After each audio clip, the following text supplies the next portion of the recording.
Yeah, here is a true pioneer in many directions in signal processing. One which is graph signal processing, and got many awards which developed like IEEE, EURASI, Technical Achievement Award, and multiple other positions within society and beyond that. So we are actually very, very happy and proud to have such a speaker and also such a researcher at well. So thank you very much again, and yeah, whenever you're ready.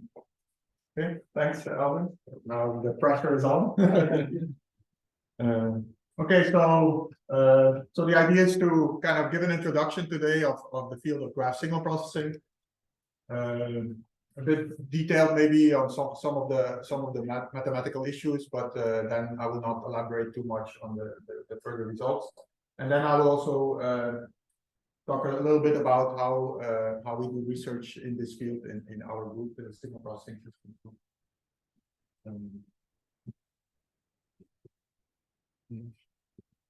So why do we need signal processing on graphs? You might know classical digital signal processing works usually works with audio, works with images, so they work in a kind of a regular domain that has some kind of either temporal or spatial regularity. So we can talk about what happens in the future, what happened in the past. In images, we can talk about what is a pixel that is above another pixel, or left or right. So there's some kind of regularity, right? But more and more data these days comes from networks that we can characterize potentially by means of a graph.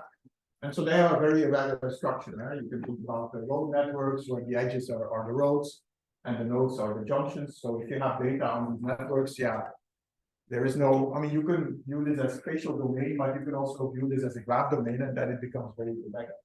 Or brain networks, sensor networks, social networks, you name it. So there's many data domains these days that are very irregular.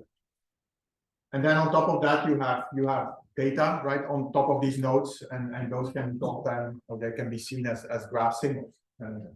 So in a sensor network, you can have temperature measurements on the different sensors. On this road network, you can have in every junction, you can compute or count the number of cars that pass the junction, or in a brain network, you can look at fMRI time series in every region of the brain, or in social networks, you can look at opinion profiles. You see also that all these signals here, they also have a temporal component, so they are changing also over time. So actually, there's two domains. So you have the graph domain, and you have the time domain. We will mainly focus on the graph domain here, but okay, in the end, I will also say a few words on the temporal domain. Actually, that's what Alvin worked on in his PhD, is the combination of graph and time. Okay, so what is now graph signal processing? Well, given this graph and given all this data, how can we now do some kind of inference, estimation, or detection on this graph signal, but exploiting this prior knowledge of the graph? So that's the key notion in graph signal processing, that we exploit this prior knowledge, and that's also why we can potentially do better than classical signal processing, where this graph knowledge is not known. And for instance, in this fMRI, you can process all the signals spatially, right? And then you have no knowledge. You don't use any knowledge of the brain graph, but you can also take that brain graph knowledge into account when you do processing and when you try to detect the early stage Alzheimer or things like that. So that's the field of graph signal processing, or graph machine learning, whatever you want to call it. Right? So there's multiple applications in sensor networks. You can use that for distributed processing, detecting faulty sensors.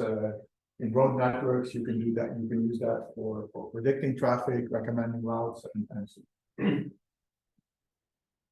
So that's kind of let's say a high level notion of what is graph signal processing. And of course, to do that processing, you need kind of new tools. And many of you know, filters are the central tool of classical signal processing. So the typical structures of FIR and IIR filters. They're also used in neural networks, right? In between the different layers, these filters are generally used. So they have lots of interesting advantages. They have theoretical guarantees. They have also links to a spectral domain, a Fourier domain, where you can look at these filters. How do they actually change the frequencies of signals? they allow you to embed some kind of data structure in the learning function. So here, kind of this temporal or spatial regularity that we talked about is actually exploited in these filters.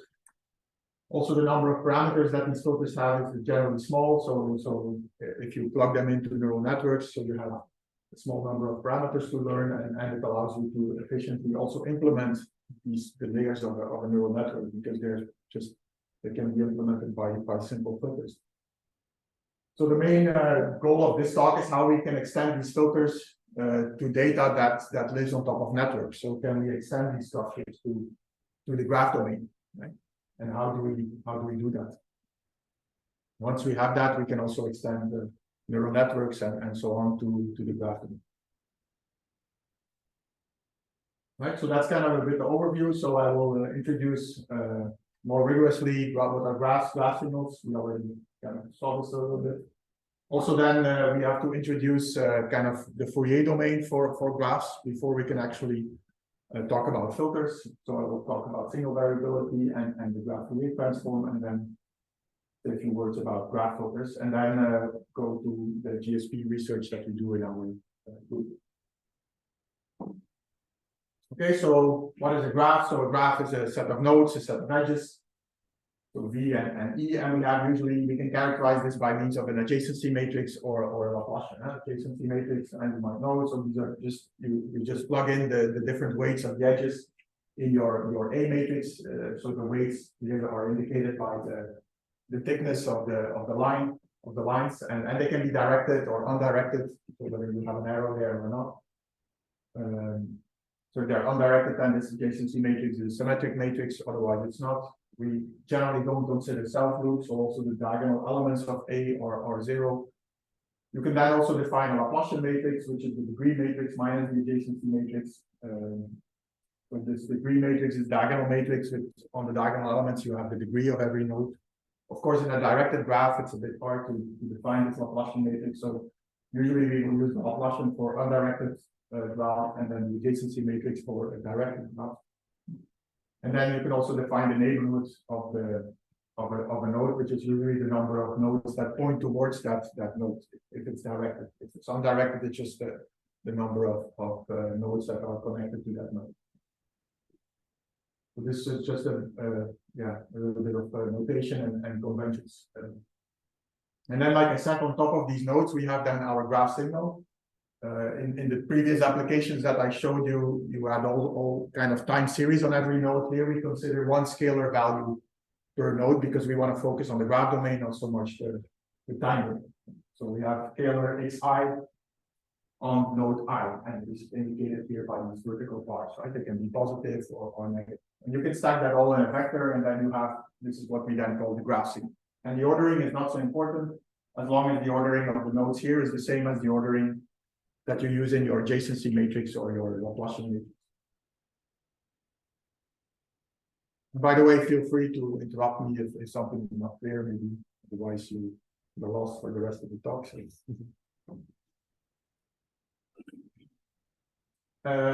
And then, I mean, we have this adjacency matrix, we have these Laplacian matrix. So these are some kind of matrices that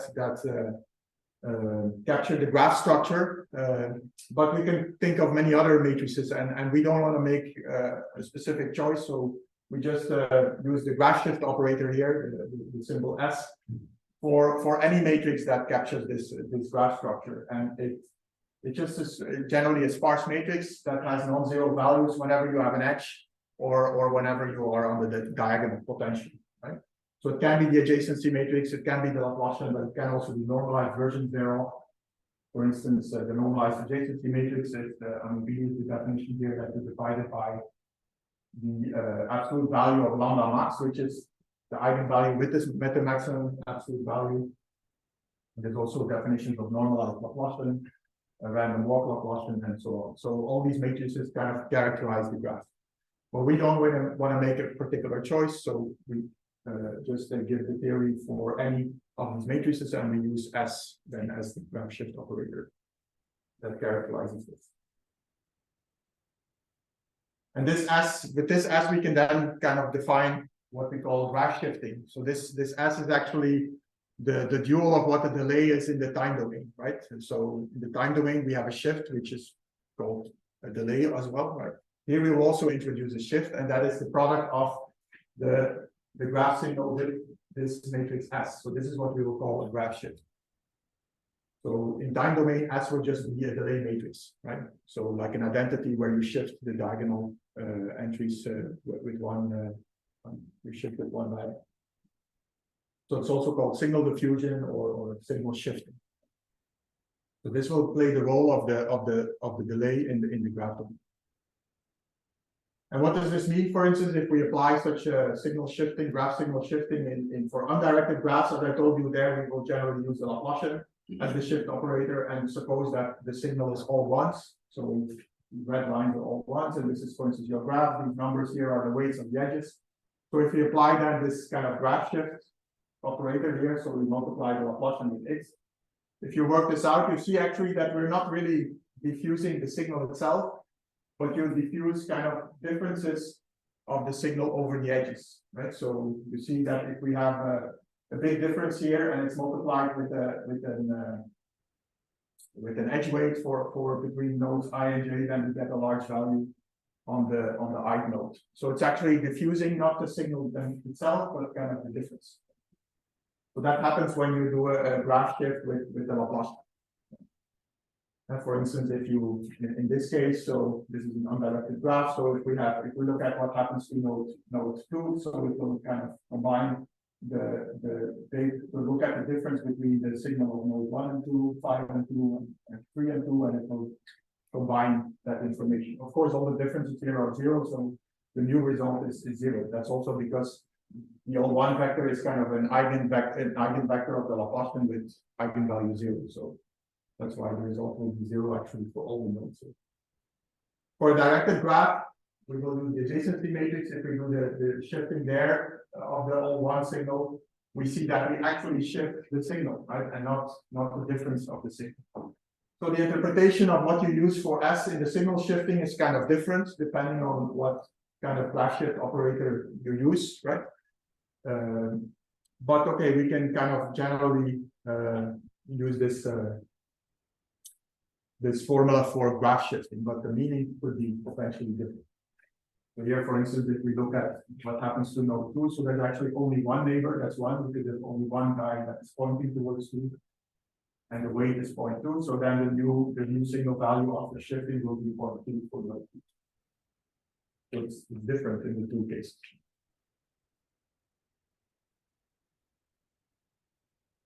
Okay, so what about, so that's signal shifting. So another interesting notion is signal variability. How can we see how much a signal varies over the graph, right? In time domain, again, this is kind of easy to see, or also visually, but you can take the Fourier transform and then you see what is the frequency content of the signal. Is it highly variable or not, right? So, but how do we do that in a graph? So how fast the signal changes over the graph, and this is important for filtering, because there I want to maybe suppress the high variability parts of a signal, and I want to maybe keep the low variability signals, the part of a signal, if I want to do low pass filtering, for instance. So how do we do that? So one idea in undirected graphs, where we use again the Laplacian as the graph shift operator. So there we could, for instance, look at the number of sign changes. So how much, if we look over the edges, how much does the signal changes signs, but only over the edges, right? So here, if I look at what happens to the two edges and I look at two nodes over an edge, so 1 and 3, they don't change sign. Actually, for none of the edges here, there's a sign change. So because it's kind of a DC value, so that makes sense. No sign change means like low variability, right? Here I see that there's 3 edges where we see a sign change, right? From 1 to 2. The signal changes signs, from 2 to 3, from 3 to 4. So we have 3 here, there we have 4. So the number of sign changes could be an indication of variability. Yeah. But mathematically, this is hard to describe and hard to manipulate. So a more rigorous notion is given by the so-called graph Laplacian quadratic form, where we look at this inner product. So X transpose Laplacian X. So it kind of contains this shifting Lx that we did before. But we take an inner product now with X transpose. So what you see is that you get kind of this expression here. So to get, let's say, a low graph Laplacian quadratic form, I need either to have my edge weights to be very small, right? So if I have big differences over the nodes, I cannot have edges to have a low variable signal. But whenever I have an edge, so when Aij is non-zero, I want xi and xj, so the signal on these two nodes that make the edge, to be more or less similar. And that makes sense. So that's a kind of an intuitive notion of variability. Whenever I have an edge, I want the two signal values to be as close as possible to each other. And indeed, if you compute this, you see that this is kind of related to the sign changes that we have. So this graph Laplacian quadratic form here is kind of zero, and it gets higher as we have more variability. So that's kind of the notion for undirected graphs of signal variability. It generally only holds for undirected graph because then we can define the Laplacian. So what do we do for directed graphs? So where we have a shift operator now, the adjacency matrix, which is non-symmetric because it's a directed graph, and we have our signal. So there people use another notion of variability, and that's given by the total variation. So basically what we do there is we look at how much the signal changes when we shift it. Right? So normally, so think about the time domain, this would be then a kind of a delay. So if I take my signal and I delay it and it's more or less the same, or it's very similar, then it means it's slowly changing, right? If I take a DC value, I shift it, it's the same, right? It remains the same. Or if I have very low frequency and I shift it, it more or less remains the same. So if after signal shifting, I get like a small change, and we indicate here the change in terms of L1 norm, so which is the sum of the absolute values of the vector. So if we have a small change here, then we say that the variability is small. So we have a kind of a low frequency contact. And we do it with the normalized adjacency matrix to kind of keep the energy the same, right? So that's why for technical reasons that we have to divide it by this maximum eigenvalue. And you see that here. So when I take this DC and I do the signal shifting, I get something that is not necessarily close to DC, right? But okay, it is closer than when I would have a more highly varying channel. But it's true that this notion of variability is harder to see visually, that things are, let's say, more or less changing over the graph than the notion that we saw before for undirected graphs. So it is a potential notion and it makes intuitive sense, but visually it's not always easy to see that when the total variation is larger, that you have more variability of that signal. But anyway, it's a notion that is being used. Okay, so we know now how to define variability, right, for directed graphs, undirected graphs. So, okay, then we can think about defining some kind of graph Fourier transform, right, that reveals also this, that allows us to decompose a signal into different frequency modes with different variability, right? And the way that we do that in graph signal processing is by means of the graph Fourier transform. And that is obtained by taking the eigen decomposition of that graph shift operator. Again, be it the Laplacian or the adjacency or any of these other forms. And then the eigenvectors that we obtain are these different graph modes, and the eigenvalues are what we will call graph frequencies. And we will later on see why we call them that way. But if you accept that for now, then you can actually decompose a signal into these different graph modes by this formula, right? So this writes x as a linear combination of the columns of V, and the x hats are then the different coefficients. So this is the signal, but in the graph Fourier domain. So we use a hat for that. So hat is not estimate, it's like Fourier.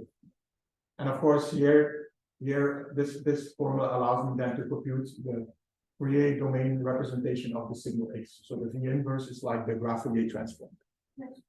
Yes. So what is the guarantee that an eigendecomposition always exists? Really put some Yeah, so so I will come back to that, but yeah, here we assume that it exists, right? If it does not exist, then there's, let's say, Jordan forms. So people have also looked at that, how to interpret then these graph modes using the Jordan decomposition. But yeah, you can always find a small deviation of S that, so suppose the eigenvalue does not exist, so you perturb the matrix very slightly and it will usually generally then exist. If you take a random matrix, you put it in MATLAB and you say Ike, the chances are very high that it exists, that it will give you a result. Although, but there is a whole theory around Jordan decomposition as well. But yeah, I mean, I just told you this, right? Okay, eigenvalue decomposition, this gives you the graph modes, but why are these good? Why are these the right graph modes, right? And how do I order them, right? So which here is a highly varying mode and which one is not, right? So how do we do that? How do we measure this variability? But okay, I just showed you how to do that. So we actually know how to do that. So we can look at, again, at undirected graphs, where we take as a graph shift operator the Laplacian. So we take an eigenvalue decomposition of the Laplacian. Here we're lucky, right? It's a symmetric matrix, so it's also positive semi-definite. So here the eigenvalue decomposition always exists. Actually, the eigenvectors will also be orthogonal, so it's very nice in undirected graphs. And as I told you before, there's actually one eigenvector that has eigenvalue 0, which is the all one vector. Right, so I can do the decomposition like this. I can put V transpose here now because it's not on a matrix, and I can order them according to the eigenvalues. Right. But okay, is this ordering correct? Is this also an ordering according to the variability? Well, we know how to define variability, right? That's through the Laplacian quadratic form. So if you plug in these different components, the different eigenvectors into this expression, we actually see that we get the eigenvalues. So indeed, the variability is given by the eigenvalues themselves. That's why this is a valid definition of a graph frequency. So if it's 0, we have DC, we have all 1, right? And when it gets higher, we have more and more variability. So the eigenvalues of this Laplacian are indeed a valid notion of frequency, right? And the eigenvectors are then the different graph modes. So the variability will indeed increase with these eigenvalues, right? So that's fine. So for undirected graphs, this looks good. But what about the directed graphs where we generally use the adjacency matrix as the graph shift operator because the Laplacian is not well defined here? Well, there we have that problem that the eigenvalue decomposition might not always exist. But okay, suppose it does exist. Also, then we have usually complex numbers as in the eigenvector matrix and as eigenvalues, right? So then our decomposition looks like that, but we have complex eigenvalues, right? So if this is the complex plane, so they're distributed over that plane. And then the question, which one is a small frequency and which one is a large frequency? Should I look at the amplitudes of the lambda? Should I order them according to amplitude? Or is it the phase that matters? Well, again, we defined before how to see variability in case of a directed graph, right? We have to look at this total variation. So we have to shift the signal with the adjacency, with the normalized adjacency matrix, and then see how far it is from the original signal. So if we plug in again these eigenvectors of our adjacency matrix, we plug it in the L1 norm, we get kind of this expression. So if we normalize all the eigenvectors, and we set the L1 norm of all of them to 1, because there's always this kind of scaling ambiguity of the eigenvectors, then we see that the notion of variability is given by this expression, which you can easily, so for complex lambda i's, right? Which actually means that we have to look at it. So this is actually given by the distance of the complex eigenvalue towards this point in the complex plane. So this is the point lambda max 0, right? So it's on the real line, and it's at this point. So the distance of your eigenvalues towards this point is actually indicating variability. So that's the right way to order them. So we should draw circles, blue circles around this point, and the bigger the circle, the higher the frequency going. So the right ordering is like this. Here is lambda 1, so this is the lowest frequency, then second highest, and then the highest frequency. But again, if you would look at these graph modes, you would not necessarily visually, it's hard to see that that's a right ordering, but okay, at least there's a mathematical reason why we can order them that way. So the variability increases with the distance towards this point. So that's why in both cases for directed and undirected graphs, so these graph modes, these eigenvectors of the graph Laplacian or the adjacency matrix, they make sense to use as graph modes, as frequency modes.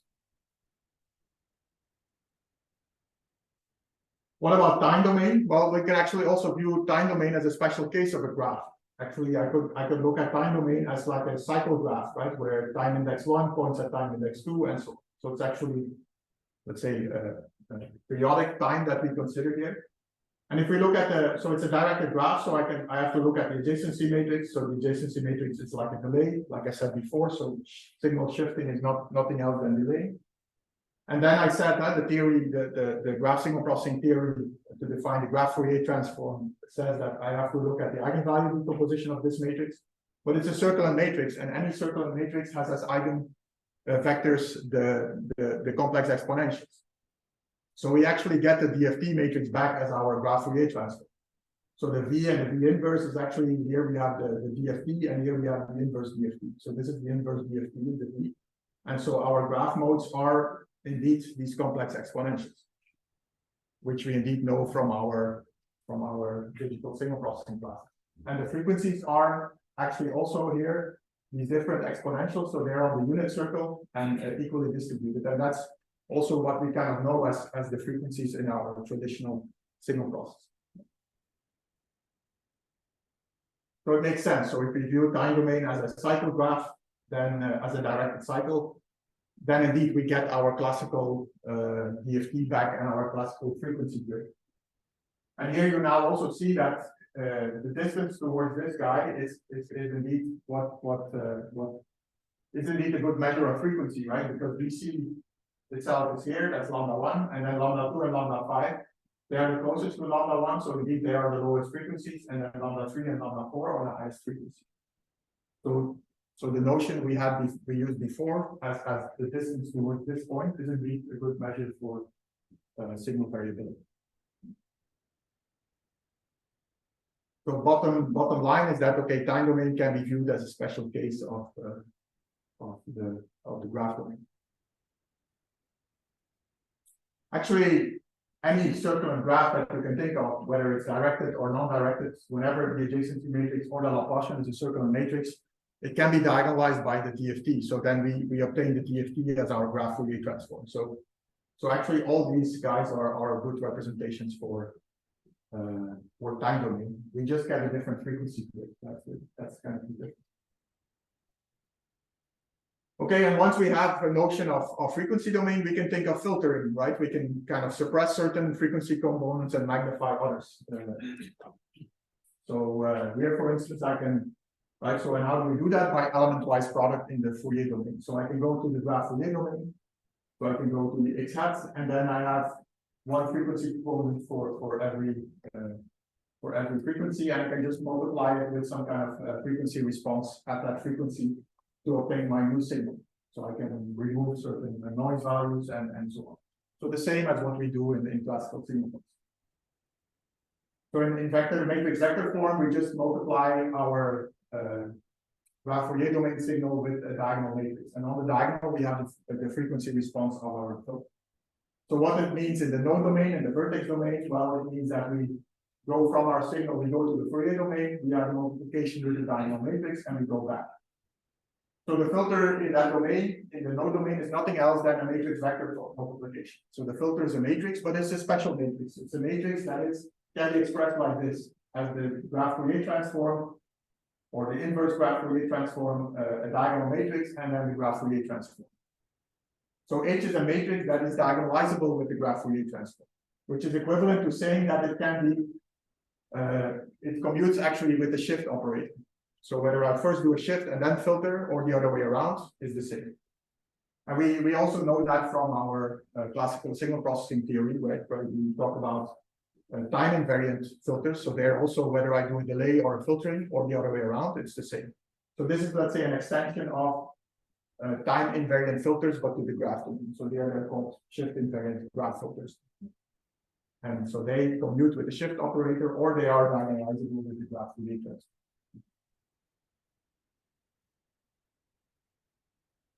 Right, and they have many applications.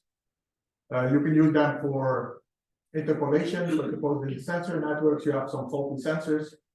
So can I interpolate the measurements from my neighboring sensors to find, let's say, what the values are for these broken sensors?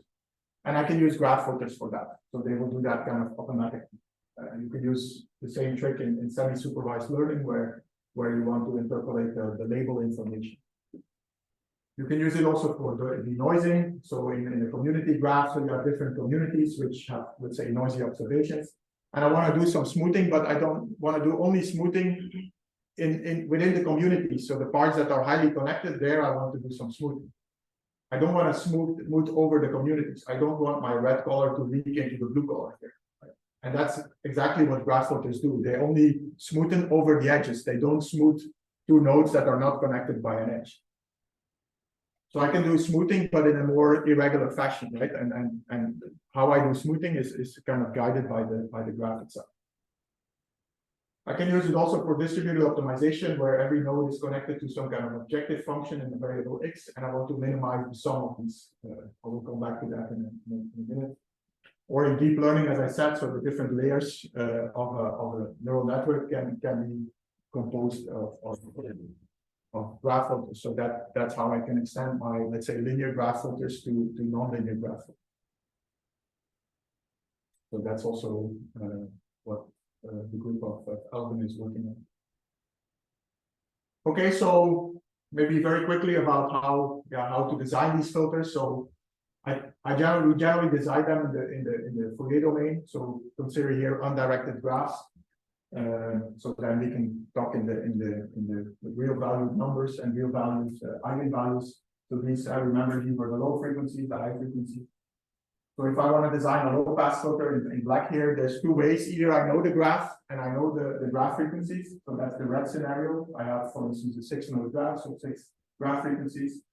And for instance, I want to have a low pass according to the black line. So these three I want to set high, and the three ones here I want to set low. So I can design that, my filter, in that way.